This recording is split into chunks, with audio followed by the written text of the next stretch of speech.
Greetings, Taku Faithful. Thank you for joining me again this week. Once again, it's Larry Williams, OAW Commander-in-Chief, and I'm here to bring you all my review of the Vikings Season 2 finale right here on Otaku Assemble Weekly. And as always, to bring you the latest in this week's Vikings episode review. And this is my review of Season 2, Episode 10, entitled The Lord's Prayer. Now, general thoughts on the Season 2 finale.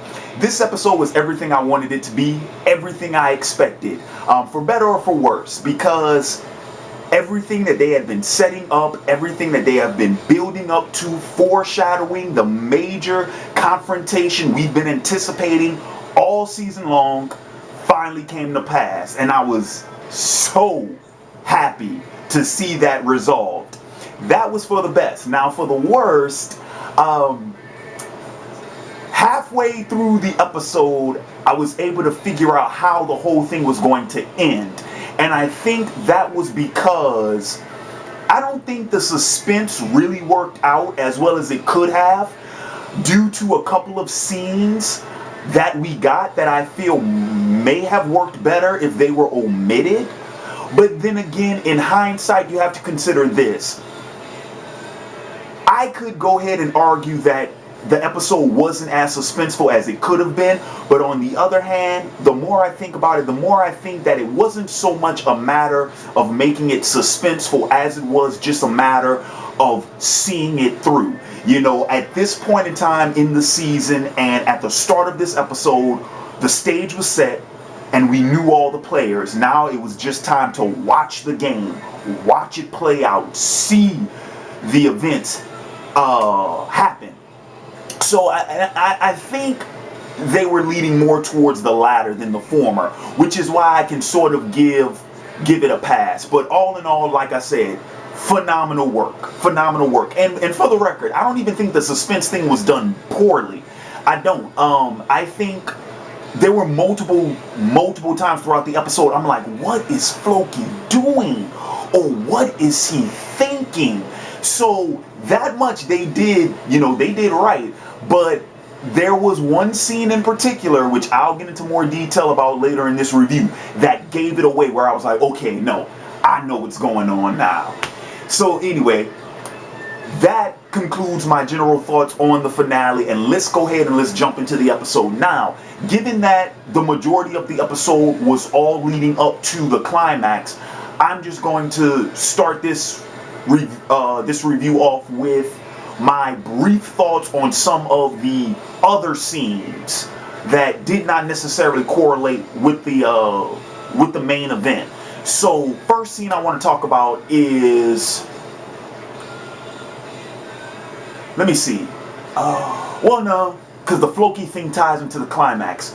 I think, okay, I'll just get this out of the way. Let me go ahead and just mention briefly about Bjorn's little romance this season. Now, for those of you all who have been following my reviews all season long, you know that I haven't really spoken much on Bjorn's relationship.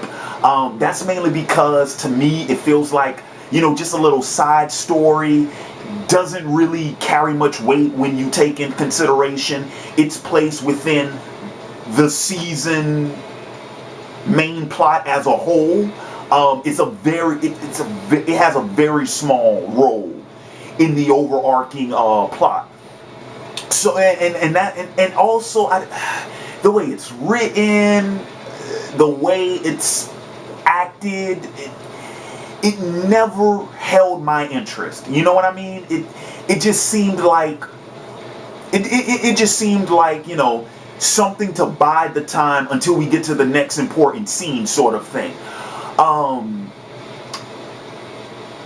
And now seeing where the relationship is, now that we've reached the end of this season, I can say that if Porn is going to become a main character next season, then yeah, I think that what we got this season will pay off. Because, we had to get her introduction out of the way, we had to get the start of the relationship out of the way, and we had to pretty much get it on pace to where it needed to be, so that whatever the next chapter is for those two, we can just immediately take off from there next season.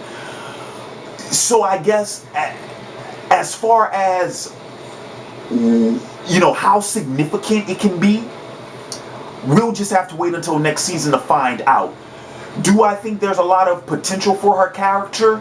Not as of right now, because she hasn't really inserted herself into the rest of the pack. You know what I mean? We know that she does admire Lagatha, and that she sort of, wants to be her or be more like her, and that could be a major character motivation for her next season, which would then almost demand that she be more involved with the rest of the characters in order to see that sort of character arc through to fruition. But as of right now, I think it's just too early to tell. As Bjorn said in this episode, there are a lot of women in the village. For all we know, this could just be, sort of a temporary puppy love until the next girl, catches Bjorn's fancy, and then he's off to the next crush. It's just too early to call right now. So as it stands, I got reserved thoughts on that whole little story arc. If it pays off next season, then it'll all be worth it, If it doesn't, then I think it was just a waste of time. Okay, second scene I want to talk about is Ragnar and Athelstan's scene. Really enjoyed that. This sort of Ragnar wanting, pretty much asking Athelstan, hey, teach me one of your prayers.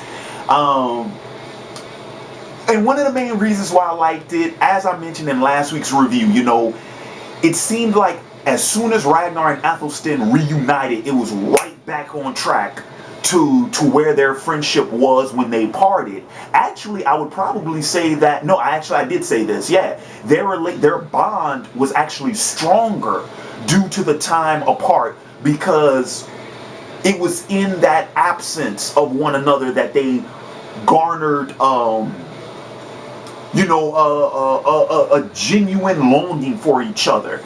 It was sort of because of their separation, they realized how much their friendship actually meant to one another.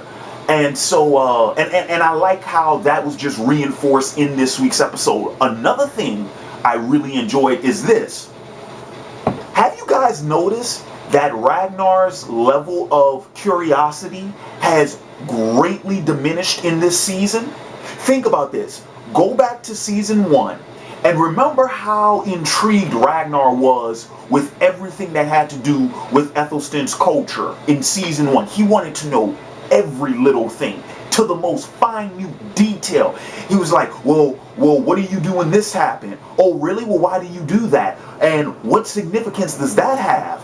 Wow, that's really weird. We don't do anything like that. Instead, we do this. And Athelstan is like, well, why do you guys do this? Well, because we believe in this. You see what I'm saying? That banter, that genuine desire for knowledge, that sort of kind of fell into the background in season 2. And it makes sense because Ragnar, now he's a leader. He's a political figure. So the conflicts that he had in this season were different. He didn't really have much time to sort of explore these things. And I think that did reflect on sort of his change of character. The Ragnar we got in this season was more or less a victim of circumstances, and he had to deal with so much shit that was piled onto his plate that wasn't necessarily his fault. So he couldn't really, he wasn't the jolly Ragnar that we were accustomed to in season 1. So all in all, the point I'm trying to make is this. His scene with Athelstan in this week's episode was sort of that return. That, they're just standing looking at the waterfall, and Athelstan does his prayer, and Ragnar's like, hey, teach me that. Yeah. I want to learn that. And then he even gets down on his knees and everything, saying the prayer right along with him. And it was also a nice from a cinematic sense. It was also nice to have that voiceover, Athelstan and Ragnar's voiceover play while we see Horik's men, invade Kattegat. But But I do like though that, like I said, although it's a return to what we sort of saw between Ragnar and Athelstan in season 1, that the it you know, once again, it wasn't just a full blown like leap into the other's direction. There was still that hesitancy there, because remember what Ragnar did at the end of that prayer. He said the prayer and then he got right back up, and Ethelstan's like, no, say it with me now. Forever and ever, amen. And Ragnar's like, amen, let's go. You know what I mean? So, like I said, if you would have told me that scene was in the first season, I would have completely believed it, because it's written in the same vein, and I like that throwback. For Throwback Thursday, it was fucking awesome. All right. So, let me see. Everything else I would have. Okay. No, I will say this.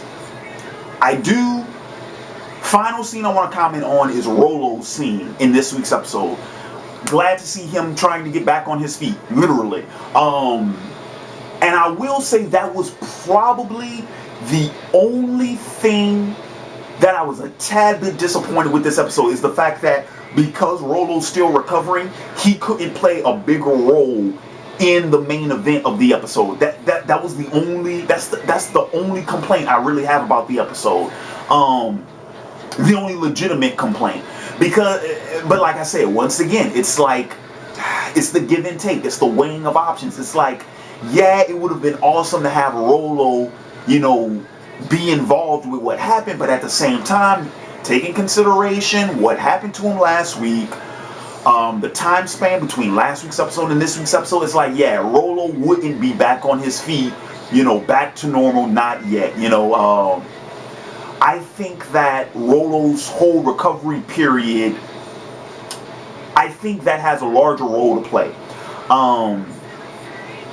And I think that is a major, or I would hope that would become sort of a major benchmark in his character arc from here on out. You know what I mean? It's the somber, humble moment that I feel like Rollo has to go through in order to get him to the next stage, or what we'll see him do in season 3. So on the one hand, tad bit disappointed about it, but on the other hand, I understand why it is the way it is, so we'll roll with it.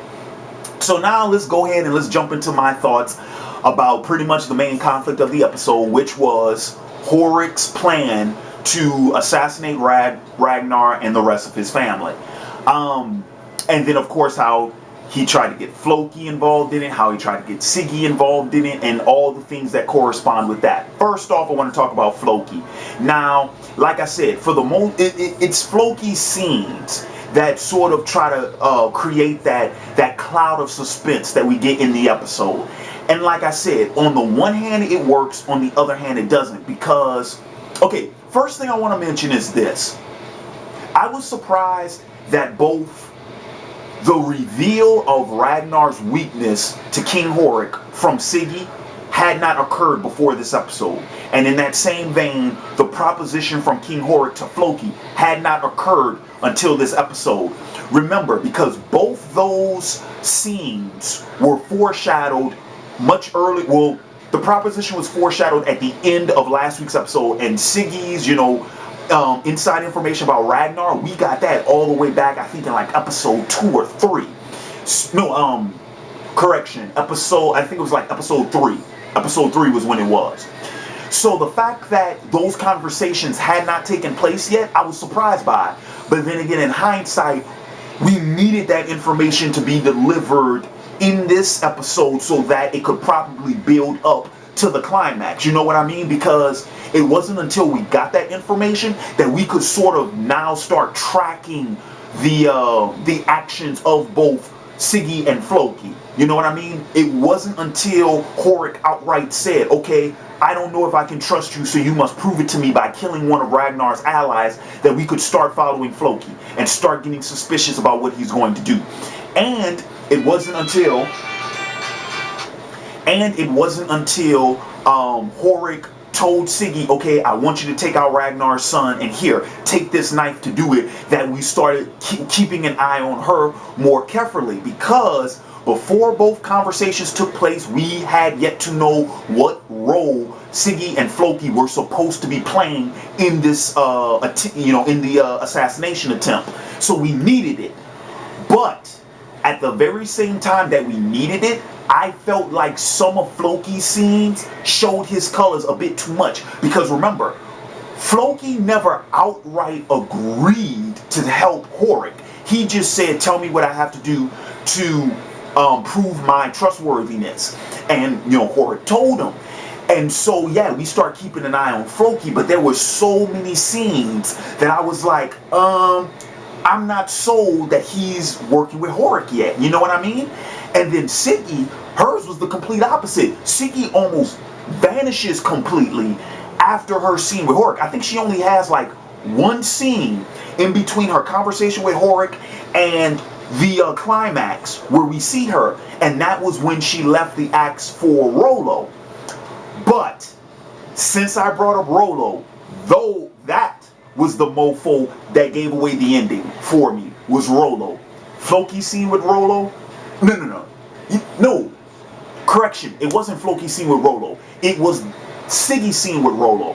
When we found out that Rollo was okay after Floki had fed him that herb, that one scene was what gave it away. Because remember, we get a scene with Floki and Rollo alone, and that's when he, force fed him the herb.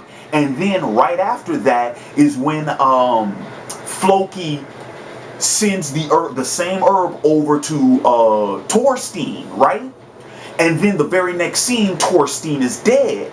So when we see that Rollo is still up and about and is trying to learn to walk again, and that was the scene where Siggy left the axe for him, that gave it away. Because it's like, wait a minute, if Rollo's still alive, then that means Thorstein has to still be alive. And when I put that together, yeah, when Thorstein showed up at the end of the episode, I was like, yep, knew it. I sure hope someone picks up that phone, because I fucking called it. Knew it. So, and once again, that's why I said that one scene in the middle of the episode gave away the ending for me. But once again, like I said, in hindsight, these things, they don't necessarily create the type of suspense that we might expect, or the type that would intentionally try to throw off the viewer. But if you take in consideration, if you look at it from the perspective that wasn't the intent, instead it was rather to give you a solid train of thought with these characters so that you can follow them through until the episode's ending, then that makes a little bit more sense. Do you follow? Are we all on the same page now? Awesome. All right. And so now before I get to my boy Ragnar, I do want to mention Horik and pretty much his plan. See, another reason why I was able to figure out the ending, was going to pan out the way it was, is because I didn't see Horik's plan working. Or at least not the way he thought it was going to. Pretty much, we know that Ragnar is a very, he's very intelligent. He's highly intelligent. And he's very perceptive. The only way, see, Horik's plan suggests that it was going to be an ambush of sorts. We were going to catch Ragnar by surprise and wipe him out. But here's the thing. The only way, and this has happened throughout the entirety of the series, from season 1 and in season 2. Every time we've seen Ragnar taken by surprise, it's because it came from an attack that completely blindsided him, that he would have never expected to occur. You know what I mean? Because remember, even in season 1, when Earl Haraldson tried to attack Ragnar after the trial, Ragnar was prepared for that. You know what I mean? And the only time Haraldson was actually able to strike a blow against Ragnar was when Ragnar was away from home. Same thing in season 2 when Jarl Borg attacked Kattegat. Why did that catch Ragnar off guard? Because he was away from home. But Horik trying to sort of scheme and do all of this right underneath Ragnar's nose, no, sir, it was not going to work.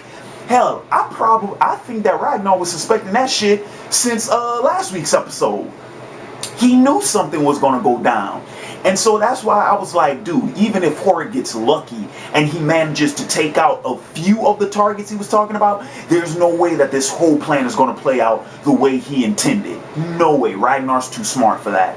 And sure enough, because when Horik made his move, Ragnar's people, they were on top of it. I love the fight between Lagertha and Horik's wife, although brief. I will say I wished it would have lasted a little bit longer, but remember, at that point in time, it was almost like an action montage. It was like quick action, quick fight, quick fight, quick fight, quick fight. Build up, build up, build up, quick fight, quick fight, quick fight, build up, build up, build up. So the fact that it wasn't a prolonged fight, it kind of made sense. But man, Horik's death, oh man, poetic justice at its finest, Pretty much everyone that Horik had said earlier in the episode for either Floki or for Siggy to take a shot at, they took a swipe at him. We saw Lagertha take a swipe at him. We saw Bjorn take a swipe at him. We saw Torstein take a swipe at him. And then, of course, who's the one that hands the weapon to Ragnar to finish off Horik? Siggy, with Horik's own knife. Could you really think of a more gratifying ending than that amount of poetic justice in Horik's death?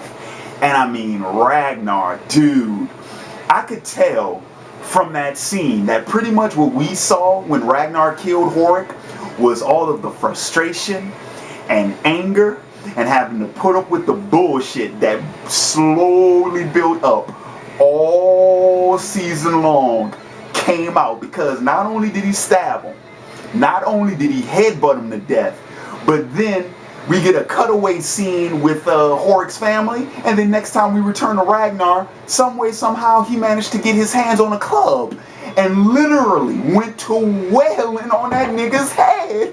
And he didn't quit. He didn't quit until you couldn't tell it was a head no more. He just kept going and going and going. And I was like, stop, stop, stop. He's already dead.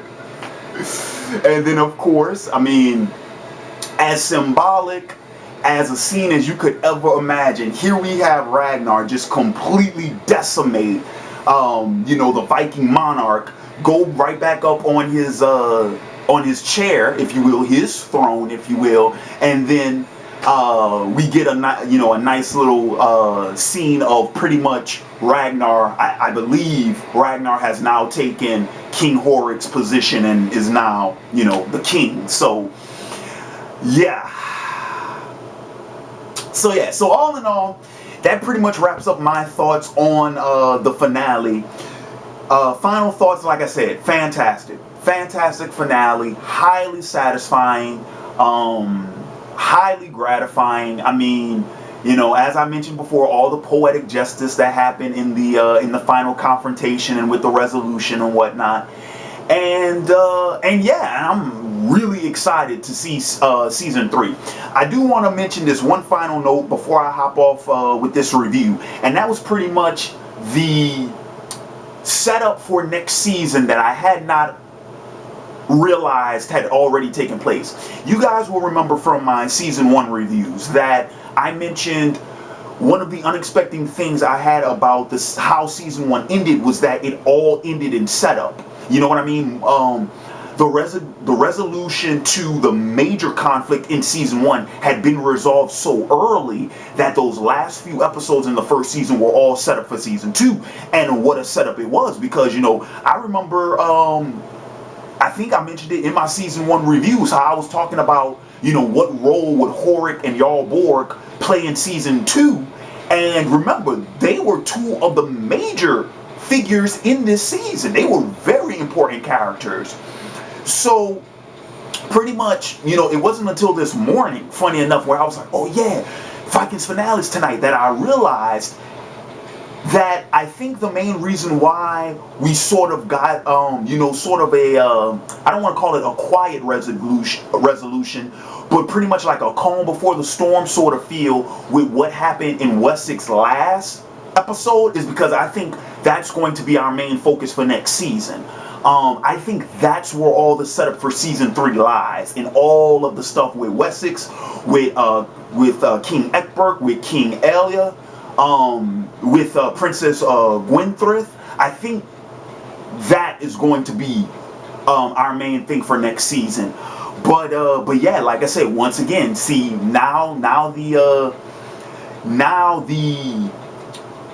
board has sort of changed, because now I'm assuming next season we're going to get King Ragnar. So it'll be real interesting to see how all this stuff plays out, especially when we saw all the grief Ragnar got once he became Earl. But man, once you're fucking king, oh boy. How does the old quote go? Uneasy lies the head that bears the crown. Yeah, definitely. Tenfold, I expect next season. So yeah, so pretty much like I said, final thoughts on the finale. Excellent finale. 2 thumbs way up. And final thoughts on season 2 as a whole. Fantastic season. I would say definitely better than the first, but I don't think it could have played out as well as it did if the first season wasn't as good as it was. The first season did so well with our characters' introductions, with all of the setup, with all of the foreshadowing, with setting the stage for season 2, that I don't think season 2 could have worked nearly as well if we did not already have that solid foundation going in. But man, given the fact that all of the internal conflicts with the Vikings was amplified in season 2, given the larger scale, the grander scale, the fact that we are dealing with other Viking nobles this season, it makes sense. Also, the stuff in England, the fact that we, got introduced to a new king, the fact that we saw both kings from the 2 seasons unite, form an alliance, the fact that all the deals that were brokered and whatnot, how Athelstan's whole story tied into everything, how Lagertha and Bjorn had their own story arcs, how even Thorstein and Floki got spotlights in this season. All of that, ladies and gentlemen, I would have to say put season 2 on a much higher level than the first, and I think that this show just set the bar to that degree for themselves. So and I will warn them for I'm never surprised who all catches my reviews now. I've had my reviews seen by writers and producers of the shows I review, and shared by them and stuff like that. So if any of the creative staff behind Vikings do happen by this review, I would have to say, gentlemen, ladies and gentlemen, job well done. But I do warn you, you have now set the bar even higher for yourselves. So let's see what happens with season 3. But all in all, I want to go ahead and thank you all for joining me again this week. In the comments below, please feel free to leave your thoughts on the season 2 finale and let me know what you guys are looking forward to for season 3. And let's see what to keep an eye out for coming down the wire later this weekend. Small council video segment happening tomorrow. I got 2 Game of Thrones character spotlights dropping this weekend, and then finally wrapping things up with this week's Game of Thrones episode review. And with that being said, this has been Larry Williams, OAW Commander-in-Chief, signing off, and until next time, peace.